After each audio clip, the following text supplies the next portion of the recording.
Boa tarde a todos. Inicialmente, agradecer os organizadores pelo convite. É um prazer estar aqui com vocês. E serei bastante breve e objetivo, até para não comer mais tempo, me parece que está um pouquinho atrasado, né? Mas sobrou para que eu abordasse o tema, o acidente de trabalho sob o aspecto previdenciário. Obviamente, não só na Justiça do Trabalho, mas no sistema previdenciário, o tema acidente de trabalho e doenças ocupacionais é bastante importante, e é bastante preocupante, por razões óbvias, né? O que representa o acidente de trabalho e as doenças ocupacionais em relação à previdência social? Um breve levantamento, fonte do Anuário Estatístico da Previdência Social, consolidado até 2010. Acidente de trabalho, no Brasil, em 2010, a Previdência pagou por volta de 700 mil benefícios oriundos de acidente de trabalho. Isso com emissão de CAT, isto é, da Comunicação de Acidente de Trabalho. Porque, em contrapartida, 176 mil benefícios, sem a emissão da CAT, também foi concedida pela Previdência Social. E em São Paulo, 2010, cerca de 250 mil benefícios com a emissão total e com a emissão de CAT, 197 mil, sendo o acidente típico, ou tipo, em 150 mil casos, de trajeto 37 mil e da doença do trabalho, cerca de 5 mil. E a concessão sem a emissão da CAT pela parte da empresa, 44 mil. Agora, só para ilustrar a quantidade que isso representa em termos de quantidade de benefícios, concedidos pela Previdência. Em 2010, no Brasil, tinha 4.640.000 beneficiários de benefícios previdenciários. Isso no total de benefícios, não só acidentários. Desses, em São Paulo, foram concedidos cerca de 1 milhão de benefícios, sendo 3,5 milhões no Brasil urbano e o rural 1 milhão. Aqui dá para ver o perfil do estado de São Paulo, A proporção de benefícios urbanos é muito maior do que o rural. O rural é uma porção ínfima, representado principalmente por algumas localidades do interior de São Paulo. Óbvio que nesse contexto, INSS, ou Previdência Social, como uma seguradora estatal e uma seguradora obrigatória, tem interesse na prevenção, Por quê? Porque isso significa economia, além de economia para os cofres públicos, significa o quê? Manutenção da saúde do trabalhador. E óbvio que esses benefícios, sendo a maioria decorrente de estado de adoecimento do trabalhador, a Previdência, o INSS, tem total interesse nesse trabalho de prevenção. Entretanto, a Previdência não tem como papel principal a atribuição, fiscalização, prevenção, uma atuação direta no chão da fábrica, nas empresas. E a solução encontrada pela Previdência chama-se NETEP, Nexo Técnico Epidemiológico e Fator Acidentário de Prevenção, que nada mais é do que um mecanismo de atuária. Ela, como seguradora, assim como qualquer seguradora tem interesse em traçar o perfil da sua clientela, a razão pela qual um motorista jovem de 18 anos do sexo masculino vai pagar muito mais do que uma motorista do sexo feminino, talvez numa faixa etária um pouquinho maior. Isso chama-se atuária. Baseado no quê? Em dados epidemiológicos. Em medicina, a gente pode fazer estudos populacionais. E dentro da Previdência, obviamente, existe uma população alvo, uma cliente, que tem o seu perfil. E a partir daí, foi criado esses dois mecanismos. O que mudaria com isso? Com o NETEP, Nexo Técnico Epidemiológico, a abordagem passou de ser individual, CAT por CAT, comunicado por comunicado, acidente por acidente, para uma abordagem populacional, coletiva. O nexo passou a ser presumido, a priori, através do tipo de doença, Classificação Internacional de Doença, cruzado com os dados do CNAE, da atividade econômica da empresa. A maior incidência de determinado distúrbio de saúde naquele ramo de atividade possibilitou presunção de que talvez houvesse nexo ocupacional. Com isso, ocorreu o seguinte, a inversão do ônus da prova. Isto é, se antes o INSS precisava caracterizar a ocorrência do nexo causal ou nexo técnico, agora não, era presumida. Portanto, em termos de atuária, essa empresa poderia ser, digamos, sobretaxada, né? De que forma? Através do chamado fator, né, acidentário de prevenção, porque amarrado a isso surgiu o tal do FAP. E o que é o FAP? A partir do nexo epidemiológico, tá, se considerou a quantidade de eventos, tá, os dias parados, a gravidade social do sinistro e o custo. Em cima desse tripé foi-se pensado numa forma de majoração do seguro de acidente de trabalho, que, como regra geral, né, tem 1, 2 ou 3% sobre a folha de pagamento da empresa. De acordo com o aumento ou a diminuição dos acidentes de trabalho por tipo de atividade econômica e por tipo de empresa, a empresa poderia receber um fator acidentário de prevenção de 0,5 a 2, isto é, ele poderia ter um desconto de até 50% nesse seguro de acidente de trabalho, ou então uma punição, uma sanção no sentido de ter 100% de aumento nesse seguro de acidente de trabalho. Tá? Portanto, por atividade econômica, baseada em índice de frequência, na gravidade e no custo para a Previdência Social, né, foi criado um cálculo de atuária, onde se sancionasse, né, no sentido positivo, dando desconto no seguro de acidente de trabalho para a empresa que diminuísse o índice de acidente de trabalho e, por outro lado, uma sanção negativa para aquelas empresas que não melhorassem o seu índice de acidente de trabalho. Em suma, um pequeno espaço de tempo que eu tinha, tá? Porque parece que tinha 30 minutos e a parte técnica, o doutor Eduardo, que vai falar sobre nexo propriamente dito, é mais importante. Porque uma coisa que eu devo alertar no final da minha palestra é o seguinte: o nexo técnico epidemiológico, por ser um nexo presumido, não vale para as perícias judiciais. Então, não deve ser aplicado para as perícias judiciais, uma vez que o nexo é presumido e só serve para atuária, isso para fins de alguma forma, dar um freio, né, de uma forma que a empresa possa sentir, principalmente através do bolso, tá, e no maior investimento no campo da prevenção dos acidentes de trabalho e das doenças ocupacionais. Obrigado pela atenção.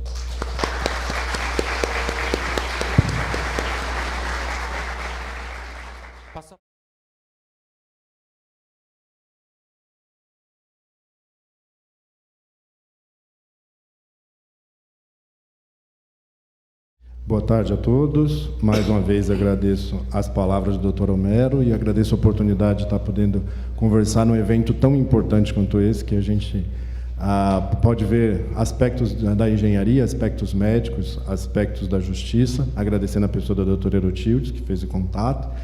Mas ficou aqui para mim lembrar um pouco para vocês sobre as doenças ocupacionais, acidentes do trabalho e os aspectos médicos. Aproveitando as palavras do Dr. Nelson e etc., lembrar sempre que esses acordos são muito importantes. E a gente, na Faculdade de Medicina, tem levado na cabeça dos graduandos, quanto na dos pós-graduandos. A gente tem 2 ex-alunos aqui na plateia também, estão ali presentes, e que hoje são ex-alunos, colegas meus de turma do curso de especialização, e que hoje dão aula lá junto comigo também todo ano. Tá? Enfim, a gente tem colocado na cabeça dessas pessoas a importância desses acordos, né, que a gente tem que fazer nessa área multiprofissional que é a área do trabalho, e a importância da prevenção, que é o tema do nosso simpósio, da nossa jornada. Tá? Então, inicialmente, para quem não está lendo lá no fundo, apenas para lembrar que a gente já passou por essa fase. Né? A gente já passou pela fase que o médico do trabalho ele dizia: parabéns pelo recorde abrasileirando das lesões. A gente vale lembrar que na década de 70 o Brasil ocupou o primeiro lugar em acidentes de trabalho mundial, né? E que foi a partir daí que veio toda a legislação que hoje a gente trabalha com ela, enfim, que a gente utiliza, que é a NR e Companhia Limitada, ou as NRs, vamos dizer melhor.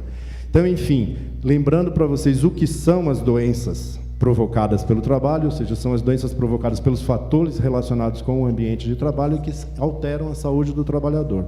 Meio ambiente aqui num conceito muito maior do que a gente tinha antigamente. Meio ambiente aqui hoje inclui, inclusive, o meio ambiente fora da empresa, ao redor da empresa. Os dejetos que a empresa coloca fora do ambiente de trabalho também fazem parte do ambiente de trabalho, né? Então, como é que a gente divide as doenças do trabalho, só para a gente poder entender como chegar lá na prevenção?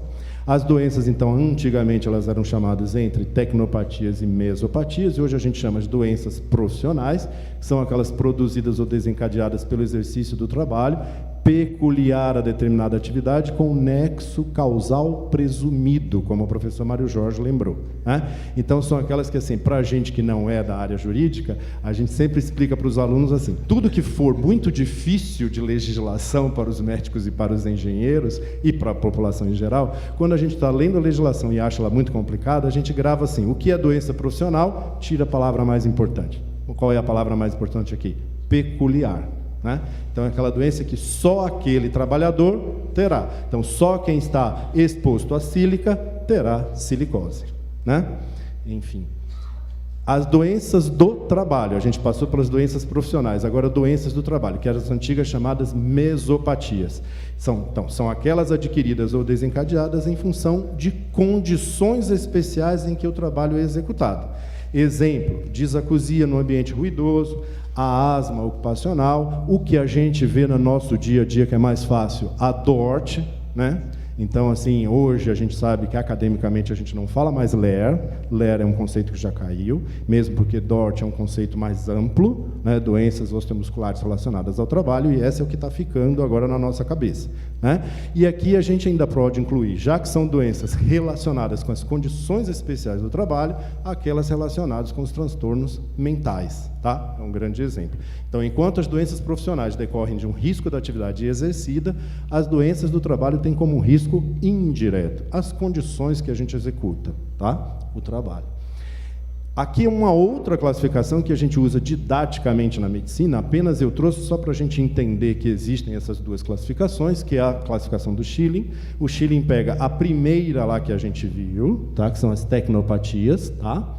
E ele considera a categoria 1, que é o trabalho como causa necessária. E as mesopatias ele divide em duas, trabalho como fator contributivo, mas não necessário, tá? E o trabalho como provocador de um distúrbio latente. Ele estava lá guardado, escondidinho, e ele aparece como agravador da doença. Então, os mesmos exemplos, ninguém vai ter uma intoxicação por chumbo se não for exposto ao chumbo, né? Então, a tecnopatia. Já as doenças, como a gente já viu, varizes, doenças do aparelho locomotor, o câncer, etc., o trabalho entra como um fator contributivo, ele contribui para aquele aparecimento. E como a gente viu no final, os transtornos mentais, a asma e dermatite, o trabalho pode ser um fator que agrava aquela doença, né? Então, isso aqui, claro, que é só para a gente entender que o nexo, que é o nosso objetivo hoje, né, que o médico do trabalho, qual que é a função do médico do trabalho hoje na empresa mais importante? Criar o nexo, esse nexo que o professor Mário Jorge falou, né? E para ele criar o nexo, ele faz o trabalho em cima dessa equaçãozinha. Ele precisa do diagnóstico clínico, ele usa o risco ambiental existente, né? Ele vai atrás da atividade exercida pelo trabalhador, ele vai atrás do PPRA e o tempo de exposição razoável. Então, se configurado o nexo, a doença será ocupacional, uma mesopatia, ou uma tecnopatia, ou relacionada ao trabalho, uma mesopatia. Apenas para lembrar mais uma vez, como o professor Mário Jorge falou, existem, então, 3 tipos de nexo que a gente pode dividir didaticamente hoje, através do qual o médico do trabalho tem que trabalhar. Então, o nexo individual, aquele previsto na Lei 8.213, e que é basicamente através da emissão da CAT, então é individual, como ele falou, não é o coletivo. O profissional, né, aquele baseado na lista A e B também do decreto 3048, como exemplo a silicose, asbestose, etc., está aqui, tá? O anexo 2. Então, por exemplo, se a gente tem o asbesto, a gente vai atrás da atividade exercida pelo aquele trabalhador. Então, é o nexo profissional, contido na lista A e na lista B do Ministério do Trabalho e do Ministério da Previdência. E também na lista B, que é essa aqui, que ele divide o agente com a neoplasia, com a doença que o trabalhador apresenta. Então, voltando ao slide das 3 bolinhas, fora esses 2 tipos de nexo, o médico do trabalho hoje convive, como o professor Mário Jorge lembrou, com o nexo técnico-epidemiológico evidenciado pelo decreto 3048, mas a partir de uma outra legislação introduzida, que ele faz uma associação, então, entre a CID-10, ou seja, a doença apresentada pelo trabalhador, o diagnóstico do trabalhador, com a classificação nacional das atividades econômicas daquela empresa. Exemplo, se o perito do INSS estiver atendendo, estiver fazendo uma perícia de um trabalhador de um hospital, o KNAI daquele hospital, vamos dizer, em torno, eu lembro mais ou menos que é 8.000 e alguma coisa, tá? Vamos dizer que seja 8.411, por exemplo, e este trabalhador tiver uma depressão, que está dentro do F32, o próprio sistema do INSS já fecha esse nexo. Ele pega a classificação de F32 com o KNAI hospitalar, junta e dá um nexo. Claro que vai caber a liberdade do perito do INSS desfazer esse nexo, mas ele precisa ter embasamento para descaracterizar esse nexo na prática. Tá?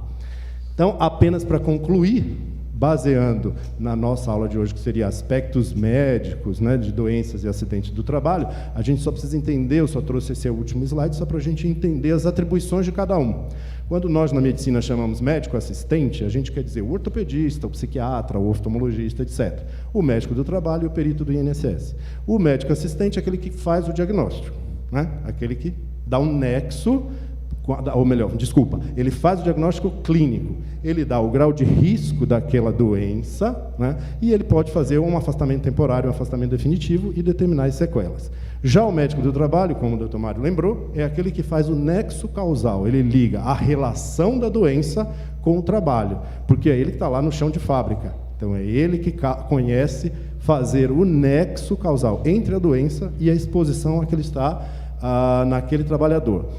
Aí ele vai trabalhar em cima da proteção, aguarda uma alta se for um afastamento temporário, encaminha para readaptação se for um afastamento definitivo e se for uma sequela, geralmente uma sequela com estabilidade. Para o perito do INSS cabe o nexo técnico epidemiológico que a gente lembrou aqui, né? Ele não vai discutir risco, porque ele não conhece aquele posto de trabalho, ele vai simplesmente, se o trabalhador tem condição, está apto para ir para um afastamento temporário, ele vai conceder um auxílio-doença. Se é um afastamento definitivo, pode ser uma aposentadoria ou um CRP, e se ele ficar com sequelas, o auxílio-acidente, que é aquele 50% que a gente conhece. Estou à disposição e agradeço mais uma vez o convite.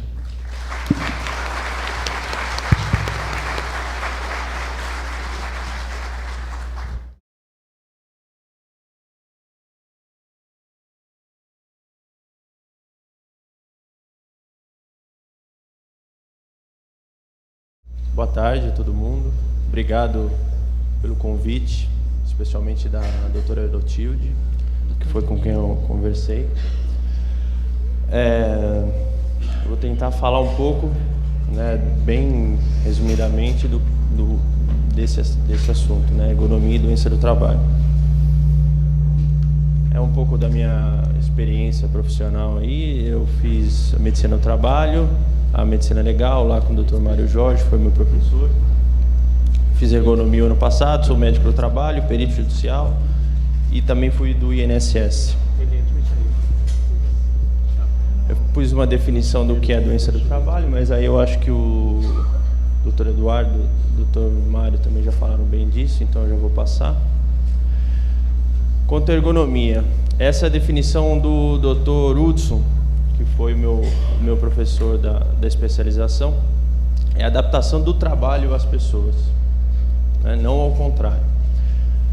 Para guiar, porque é muito extenso o que a gente pode avaliar em ergonomia, para guiar eu peguei a estatística do INSS de janeiro a fevereiro de 2012 dos benefícios acidentários, né? Então foram aqui quase 50 mil benefícios concedidos nesses 2 primeiros meses do ano, sendo a terceira causa aqui o CDF, que é transtorno mental, que não vai dar tempo de a gente comentar. A segunda causa, a grande maioria é o CDM, que é coluna e ombro. E passa. Pode passar. Isso. Essa do ombro. E a principal causa foi a traumática, né? os acidentes, cabeça, todo tipo de trauma, que a origem traumática é a primeira causa. Fratura, contusão, amputação, etc. Aí, de doença, a primeira causa é essa aqui, coluna vertebral. Esse é o principal distúrbio relacionado ao trabalho em todo o mundo. Um pouco da anatomia, tem a divisão dela, né? Cervical, torácica, está errado aqui, lombar e pélvica. Da coluna vertebral, de todo segmento, a parte mais vulnerável é esse segmento aqui, L5-S1, que eu vou mostrar aqui o que é esse segmento. É esse aqui, ó. Então toda a coluna, os discos da coluna estão horizontalizados. Aqui ele está mais vertical, então por isso a incidência dos problemas maior aqui, porque ele tende a escorregar esse disco aqui. Então o carregamento de peso, as posturas, tudo que for inadequado vai sobrecarregar mais esse disco aqui, porque ele está verticalizado. Aí eu começo com essa pergunta aqui. Esse galão de água que todo mundo conhece tem 20 litros, né? Mais ou menos 20 quilos. Isso aqui, para vocês, é risco? Carregar isso aqui é risco ou não? Então, isso é o objetivo, o que eu vou tentar mostrar para vocês, né? Pode mostrar.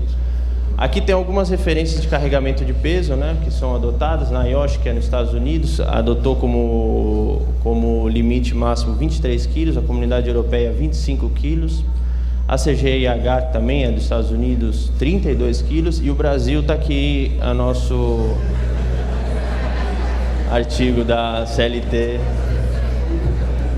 que é bem próximo do que a gente viu no resto. As principais situações de risco para a coluna lombar, eu estou correndo um pouco porque o tempo reduziu, né?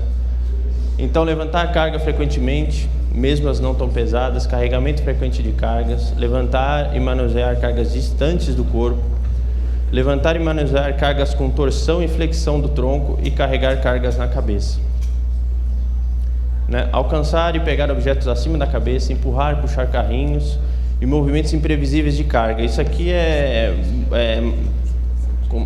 cargas delicadas, televisão, então que exige que a pessoa não pode, igual um saco de cimento que ela joga, né? A televisão ela precisa ser colocada. Pode passar. Cargas volumosas, às vezes não tão pesadas, mas difíceis de carregar. Pescoço excessivamente inclinado, ereto, estática ou torcido e vibração do corpo. Pode passar. Aqui eu coloco mais a equação de NIOSH, que eu acho que é mais didática e é mais fácil de a gente quantificar em números, né? Ela colocou, estabeleceu esse limite de 23 quilos como o limite, o peso tolerável por 95% dos homens e 90% das mulheres, nas melhores condições. É o que eu vou mostrar quais são essas melhores condições. Uma vez a cada 5 minutos, o levantamento de carga próxima ao corpo, elevada do chão, simétrico, né, sem a torção do tronco, com uma distância da onde ele pega para onde ele leva de até 25 centímetros e que tenha boa qualidade de pega. Alça, ou que não machuque a mão, sacolinha de plástico que machuca, é um exemplo de qualidade ruim, né? Aí eles... com esses fatores, eu vou mostrar depois, passar rápido, se tiver tudo atendendo ali, vai ser 23 quilos, que é esse índice de levantamento, que é o peso da carga dividido pelo limite de peso recomendado. Aí tem um índice que também não vai dar para a gente comentar isso. A equação é essa aqui. Parece bem complicado, mas não é tão complicado assim. Não é tão complicado, não. Na próxima vocês vão ver que é mais complicado. Passa o outro agora. Aqui, ó. Cada coisinha daquela lá tem essa continha para fazer. Mas é coisa de sexta, sétima, todo mundo consegue fazer. Com o tempo todo mundo aprende, né? Aí eu pus alguns exemplos práticos, né? Voltando para aquele caso do galão de água. Esse aqui é um caso que não tem risco. Pode pôr. Vamos ver se abre. Aí, ó, eu filmei isso perto da minha casa, ali na adega onde eu compro água. Ó, ele pegou da altura alta, não girou o tronco, ele andou com a carga e colocou na mesma altura. Então aqui, ó, como é que é? Então aqui não tem risco. Ele carregou 20 quilos, o limite era 23 quilos, está tranquilo. Então nesse caso aqui ele pode carregar tranquilo. Passa o outro. Aqui, o caso 2, já a lesão é improvável, mas em caso de predisposição individual pode acontecer, né? Aqui qual a diferença do outro? Para vocês repararem no vídeo. Aqui ele faz uma rotação com o tronco. Ó, o limite de 23 já caiu para 16. Só por causa da rotação.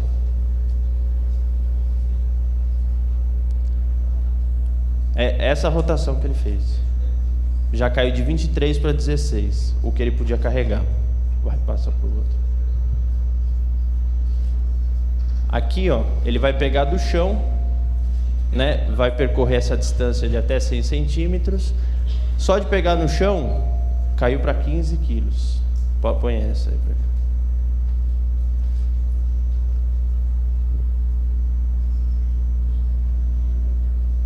Ele não fez rotação.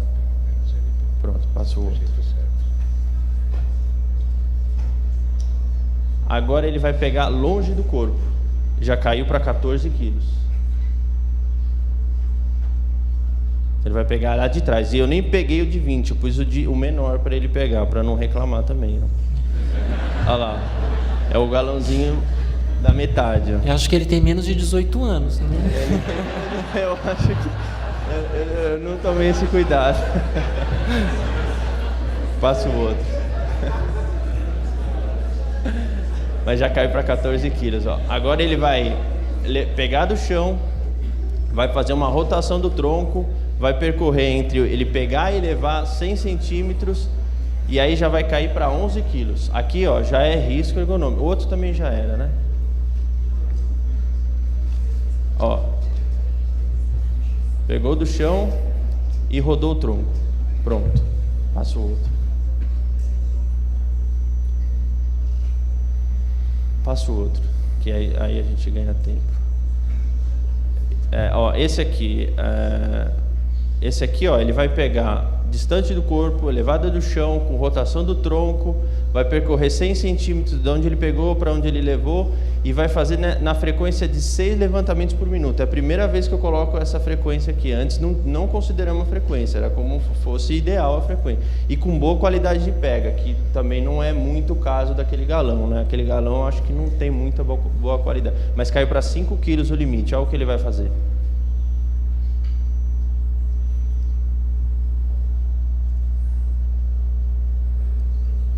Pouco importa como que abaixa para pegar, que às vezes no processo eles falam que dependendo de como abaixa muda, mas pelo jeito não importa. Não, essa equação é isso aí, ele vai pegar, não leva em consideração se ele vai descer reto, se ele vai, o jeito... Eu já vi alguma defesa sustentar não variável. É isso aí. É isso daí ele carregou esses 6 galãozinhos, o menorzinho de 10 quilos, em 45 segundos. Se aumentar a frequência, vai aumentar o risco. Pode passar. Então aqui, ó, se a qualidade de pega for ruim, se o galão estiver molhado, vai cair para 4 quilos. Alto risco ergonômico. Então a gente viu, que o galão de 20 litros ou 20 quilos de água, ele pode ser, você pode carregar ele numa condição segura, sem risco, ou você pode carregar ele numa condição de alto risco, onde em vez de 20 quilos, você poderia carregar só 4 quilos. É muito risco, né? O outro, vamos lá. Aí, o outro caso, que é, né, do INSS que mais afasta, é a questão do ombro.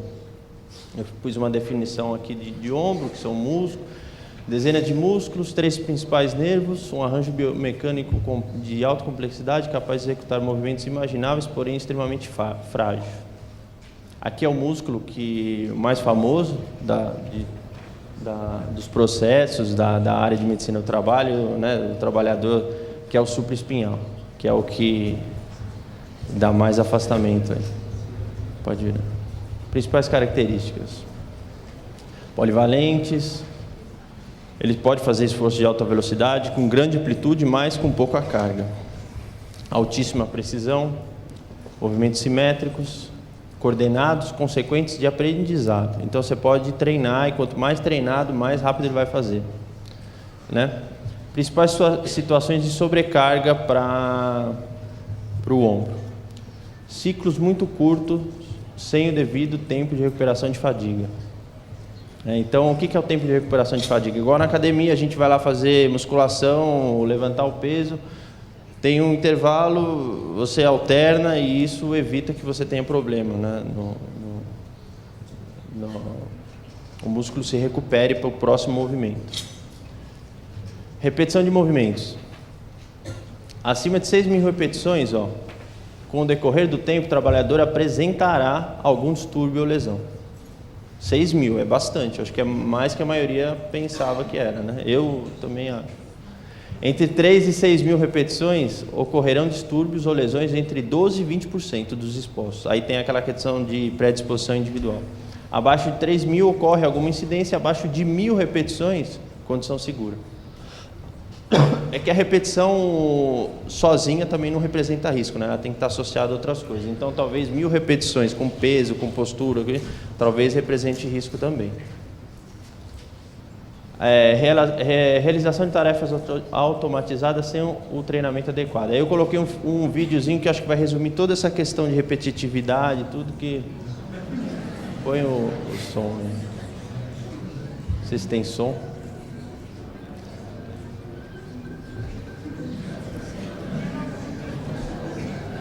Essa é Bárbara.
Esse vídeo aí é o do Charlie Chaplin, né? Tempos Modernos.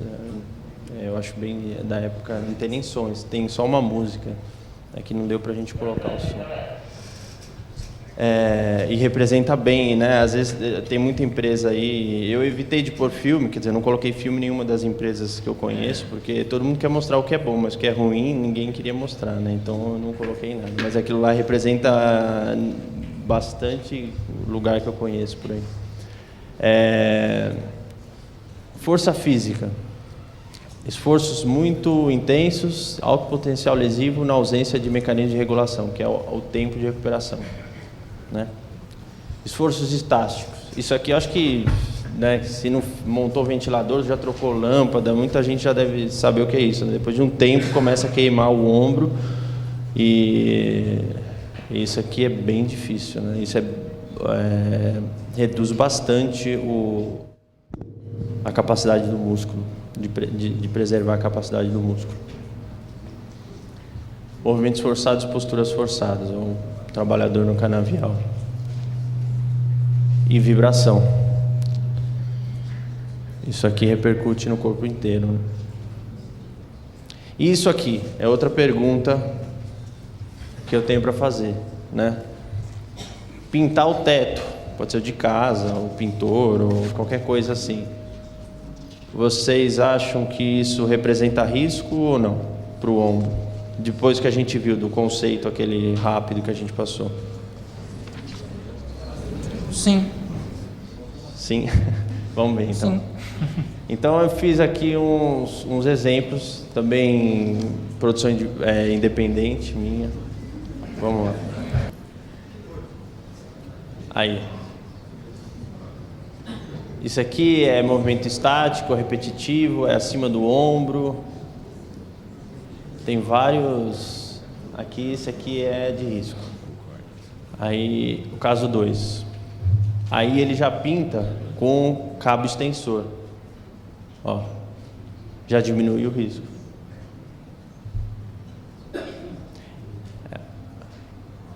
Agora, tem um cabo extensor duplo. Aqui já não tem mais isso. Porque ele não está levantando o ombro. Vai pro outro. Agora a pergunta que é o que eu espero que todo mundo responda, né? Que é a pergunta final, é essa aqui.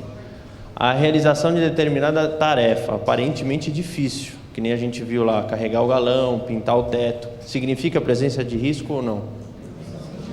Depende da situação, o jeito que ele vai fazer. É isso que eu queria mostrar, assim, não olhando, às vezes uma coisa parece muito ruim, mas não é, depende da forma como a gente faz isso, né? Depende da ergonomia, da adaptação da máquina ao trabalhador, é isso que vai determinar se tem risco ou não o trabalho. Agora, o próximo, esse aqui é sem risco nenhum. Esse aí pode, tranquilo. O outro, aqui é a referência que eu usei, a referência bibliográfica. Qualquer coisa eu estou capaz. Obrigado.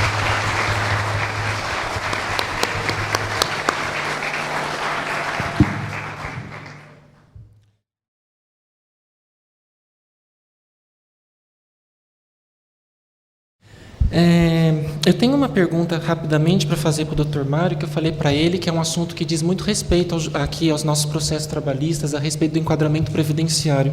E depois queria fazer uma pergunta para o Dr. Alberto rapidamente também. As pessoas que conhecem o processo trabalhista da natureza da discussão do enquadramento que o INSS faz, sabe que depois da emenda 45, ou seja, depois de 2004, nós somos chamados à manifestação a respeito da índole do acidente de trabalho que aconteceu.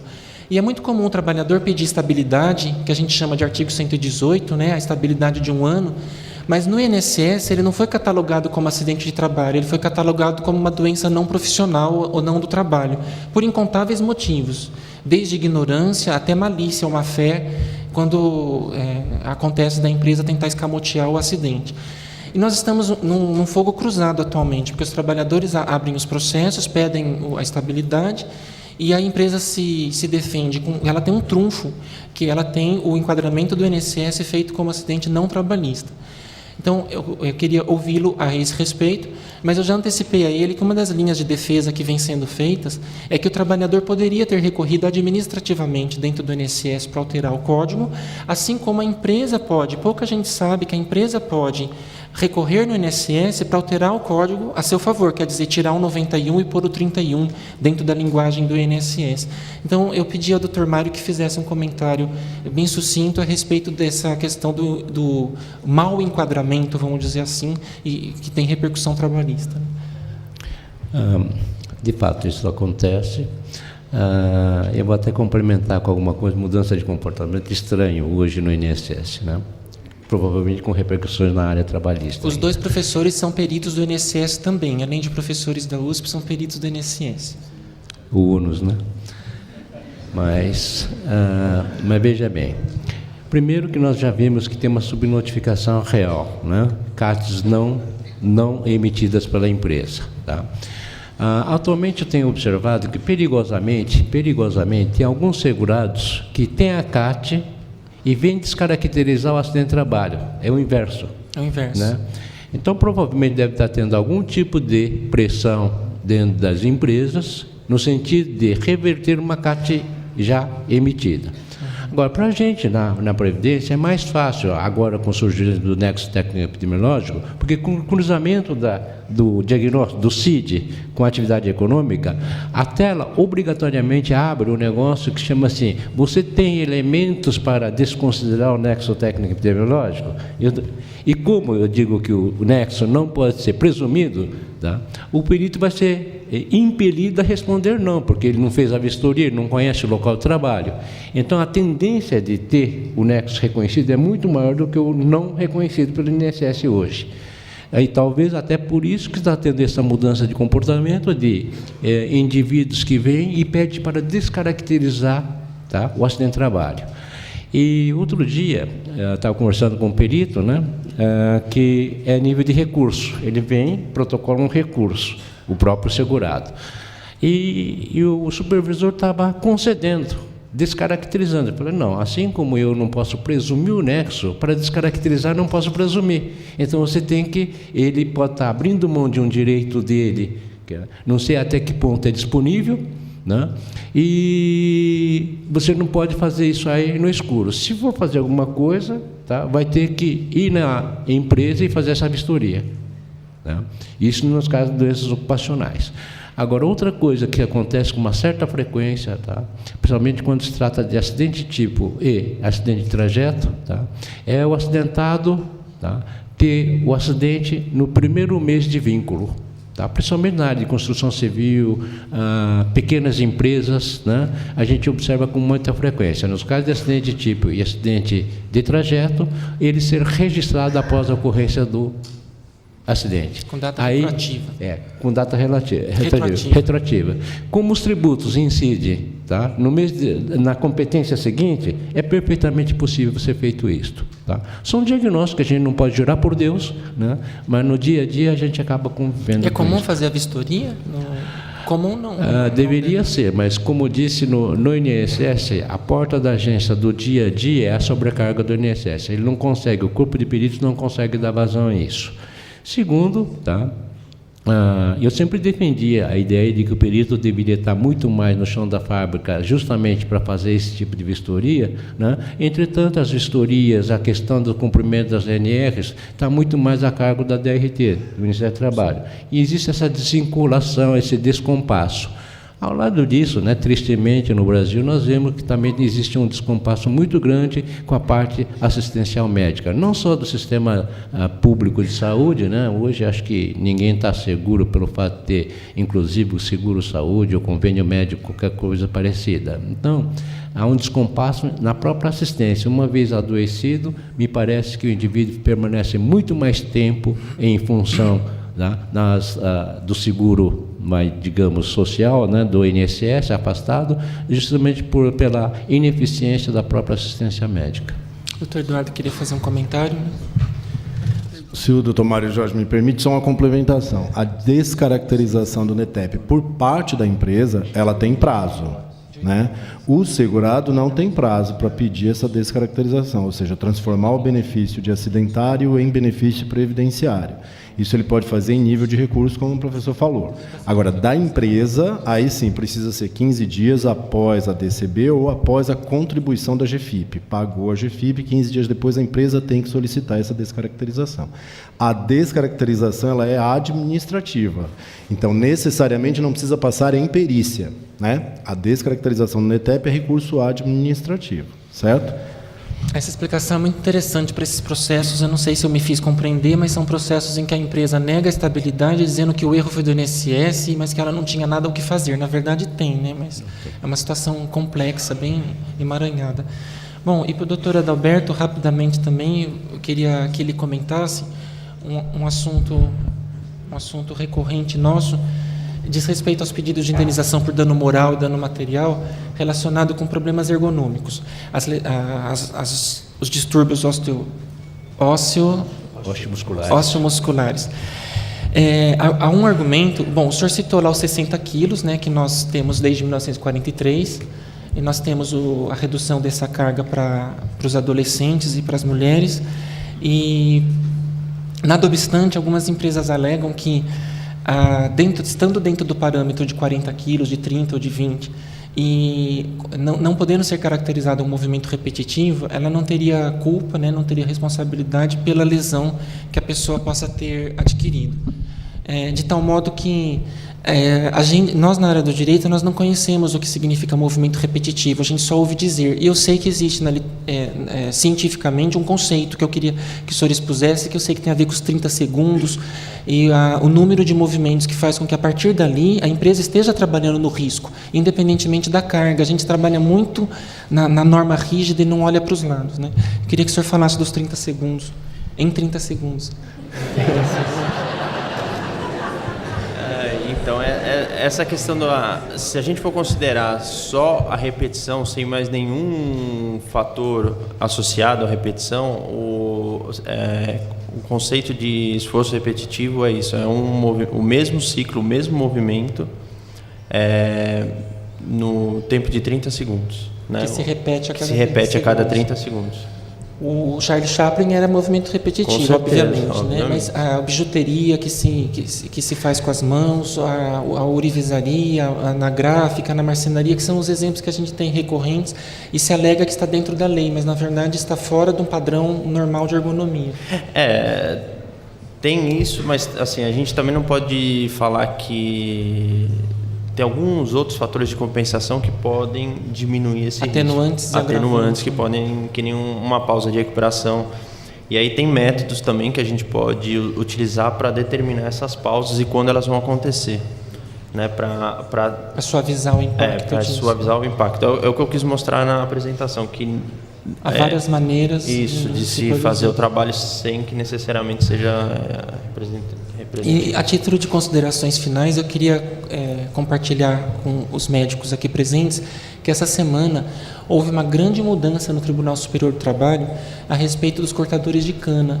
Foi uma mudança bem grande, que já fazia uns 10 anos que o Ministério Público do Trabalho batalhava para os cortadores de cana não serem remunerados por metas, por performance e desempenho, que se sentem na ânsia de atingir um rendimento maior para ganhar mais, mas de uma maneira espúria, né? Que nós ostentamos o triste título das mortes por extenuação.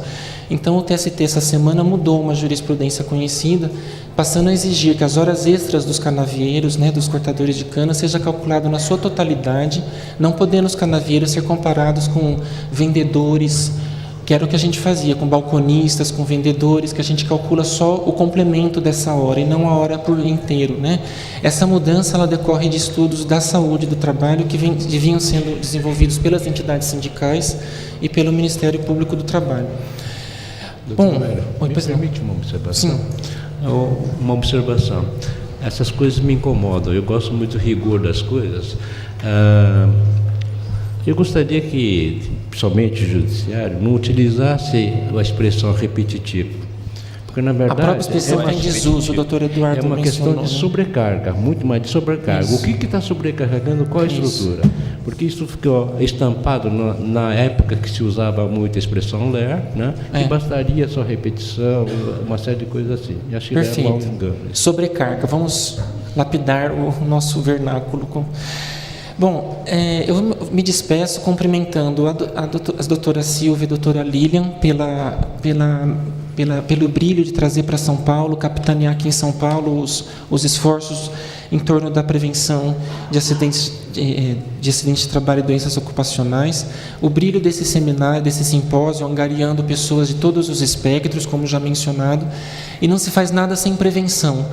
A OIT, para quem não sabe, tem convenções as mais diversas sobre saúde do trabalho, mas mesmo assim, ela houve por bem fazer uma outra convenção recentemente, Convenção 187, de que o Brasil ainda não é signatário por problema burocrático, em que ela enfoca exclusivamente a prevenção como forma determinante. E a prevenção não é o uso de capacete, a prevenção é algo muito maior. A prevenção inclui levar a palavra da saúde e segurança do trabalho para o ensino médio, para o ensino fundamental. Isso está escrito dentro da convenção e da recomendação. Eu sei que a doutora Sandra Salles já está presente, a doutora Beatriz talvez esteja aí. Elas estão de parabéns por levar essa palavra para o ensino médio, para o ensino fundamental, que é previsão da convenção, porque se não tocar pelo coração, não entra. Se for só para fazer cálculo matemático, cálculo de lucro, se não altera a mentalidade, não envolve. A convenção fala também que é muito fácil fazer segurança do trabalho em multinacional, mas se o país não conseguir fazer segurança do trabalho em microempresa, não adianta, porque só se conseguirá no dia que chegar na oficina de fundo de quintal. A microempresa, o pequeno empreendedor precisam estar conscientes disso. E a terceirização, que tanto assola o nosso país, ela é foco de preocupação constante, porque a tomadora fica numa posição muito confortável, falando que o problema é da prestadora, mas é dentro do ambiente da tomadora. O doutor mencionou que o conceito de ambiente já é fora do ambiente de trabalho. A tomadora tem tanta responsabilidade quanto a prestadora. Nós avançamos aos poucos nesse assunto, mas não custa lembrar que é uma preocupação mundial. Queria cumprimentar a doutora Maria de Fátima. Mogi das Cruzes deve estar em festa hoje pela a sua conquista. A conciliação é o norte da justiça do trabalho. A doutora está de parabéns pela ênfase na conciliação. Demais autoridades na plateia, advogados, sindicalistas presentes, alunos, e dizer da minha felicidade de ter presidido esse painel. Muito obrigado. Boa tarde para todos.